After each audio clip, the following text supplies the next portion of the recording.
créé donc une activité qui a commencé en fait par le photovoltaïque. Historiquement, les premiers qui se sont lancés et qui ont pris des risques sur le photovoltaïque, ce sont très clairement et très nettement les agriculteurs. Ensuite, il y a eu les marchés publics et les industriels, mais c'était vraiment les premiers à se mettre sur ce marché-là, même avant les particuliers. C'est un milieu qui fonctionne énormément en bouche à oreille, et donc on n'a pas fait particulièrement de communication, hein, ça s'est fait vraiment comme ça. Et après, on fait un petit peu de particuliers sur demande et un petit peu d'industriel aussi sur demande, quoi. La première grosse centrale photovoltaïque qu'on a créée se trouve à Mansle, M. Nivet, donc père et fils qui ont bien voulu me faire confiance. C'est vraiment le mot parce que c'était quand même un budget très important. C'était la première centrale en France de plus de 100 000 watts crête.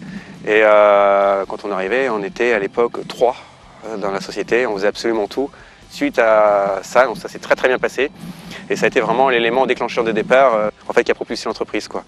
Et pour ces clients-là, on a fait depuis une deuxième centrale de 100 000 watts à côté. Donc en fait, ce client totalise aujourd'hui 200 000 watts.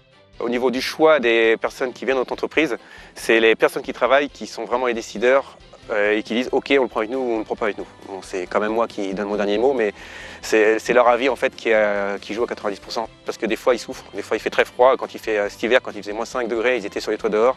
Là, en ce moment avec les chaleurs qu'on a, ils sont aussi sur les toits. Et donc c'est un métier très dur et je pense qu'il faut vraiment leur donner ça. On doit arriver. Faut au moins avoir ça, quoi. Faut au moins s'entendre et être content d'être avec les personnes avec qui on travaille. C'est un impératif absolu. Au début, on faisait en sous-traitance parce qu'on n'avait pas de personnes qui étaient compétentes. Donc il était hors de question de travailler sur des toitures sans des personnes formées.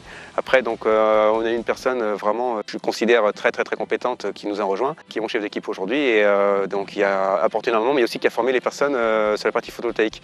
Toutes les personnes qui travaillent sur les toits aujourd'hui étaient des personnes sans formation, donc sans travail, et qui ont été vraiment jugées et prises dans l'entreprise en fonction de leur motivation. Et rien d'autre que leur motivation, parce que de toute façon le métier ne le connaissait pas. La plus grosse problématique, elle n'est pas sur le prix de vente, elle n'est pas sur la matière, elle est sur les quotas.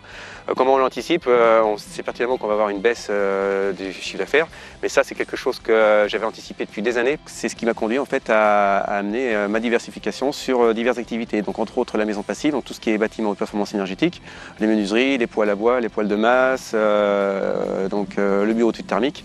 Et encore en parallèle, on travaille donc sur l'activité biomasse, qui pour moi reste logique par rapport à l'ensemble. Grosso modo, c'est à peu près tous les pôles de développement qu'on fait aujourd'hui et en anticipation par rapport à la baisse d'activité claire qu'on va avoir l'année prochaine.